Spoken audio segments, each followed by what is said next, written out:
Investasi 45 triliun rupiah siap banjiri IKN lagi, termasuk dari UA China. OIKN menyebut 9 perusahaan siap banjiri IKN dengan investasi 45 triliun rupiah. Investasi itu beberapa di antaranya dari investor UEA, China, Malaysia. Biro Humas Setjen Kemhan, Deputi Bidang Pendanaan dan Investasi OIKN Agung Wicaksono mengungkapkan 9 perusahaan mantap untuk menanam investasi di IKN. Indikasi investasinya mencapai 45 triliun rupiah. Tak hanya dari Indonesia, ia mengatakan 9 perusahaan itu mencakup perseroan yang berasal dari 3 negara asing. Kendati, ia tak merinci berapa perusahaan dari 3 negara itu. Adapun 3 negara yang ia maksud adalah Malaysia, Uni Emirat Arab, dan China. Mereka semua sedang melakukan feasibility study (FS) sebagai tahapan investasi.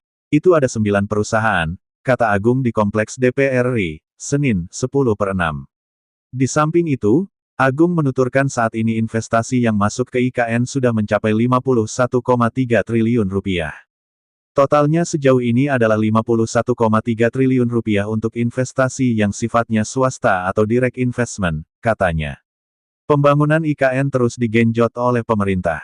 Apalagi Presiden Jokowi menargetkan bisa melaksanakan HTRI di sana. Kendati demikian, pembangunan itu tak berjalan mulus. Badan Pemeriksa Keuangan, BPK, menemukan sejumlah masalah dalam pembangunan IKN. Temuan tersebut tertuang dalam ikhtisar hasil pemeriksaan IHP, semester 2 tahun 2023. Salah satu temuannya adalah persiapan pembangunan infrastruktur belum memadai, di antaranya terkait lahan pembangunan infrastruktur IKN yang masih terkendala. Di mana 2085,62 hektar dari 36.150 hektar tanah yang masih dalam penguasaan pihak lain, serta belum selesainya proses sertifikasi atas 5 area hasil pengadaan tanah, bunyi laporan BPK.